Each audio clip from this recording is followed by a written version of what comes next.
acender. Foram línguas que partidas do Espírito Santo de Deus, todos foram cheios da unção de Jeová. E esta chama em nossas vidas jamais pode se apagar. Fogo não pode apagar, fogo não pode apagar, fogo não pode apagar a vida do crente que é pentecostal. Essa chama não pode apagar, mas essa tocha não pode apagar, mas esse fogo não pode apagar a vida do crente que é pentecostal.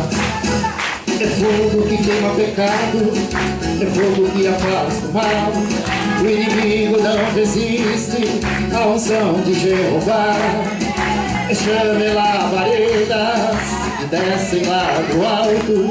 É o anjo do Senhor que já vem lhe trazendo a vitória. O fogo não pode apagar, o fogo não pode apagar, o fogo não pode apagar na vida do crente que é pentecostal.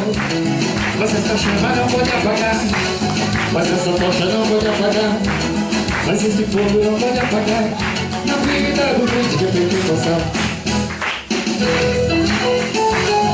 Esse dia do Pentecostes que esse fogo acendeu, nunca mais apagou. Não há inferno que resista à unção de Jeová.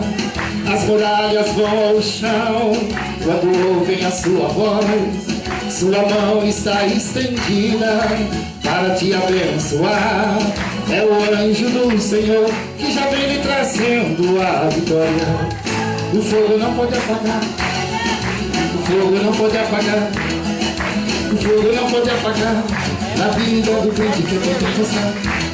Mas essa chama não pode apagar, mas essa tocha não pode apagar, mas esse fogo não pode apagar na vida do crente que é pentecostal. Não há inferno que resista à unção de Jeová. As muralhas vão ao chão quando ouvem a sua voz. Sua mão está estendida para te abençoar. O inimigo cai por terra e o hino da vitória você vai cantar. O fogo não pode apagar, o fogo não pode apagar, o fogo não pode apagar na vida do crente que é pentecostal. Mas essa chama não pode apagar, mas essa tocha não pode apagar, mas esse fogo não pode apagar na vida do crente que é pentecostal. Fogo não pode apagar, fogo não pode apagar, fogo não pode apagar na vida do crente que é pentecostal. Essa chama não pode apagar, mas essa tocha não pode apagar, mas esse fogo não pode apagar na vida do crente que é pentecostal. Esse fogo não pode apagar, essa tocha não pode apagar, mas esse fogo não pode apagar na vida do crente que é pentecostal. Mas essa chama não pode apagar, mas essa tocha não pode apagar, mas esse fogo não pode apagar na vida do crente que é pentecostal. Mas esse fogo não pode apagar na vida do crente que é pentecostal. Ô, glória! Graças a Deus. Estamos orando, irmão.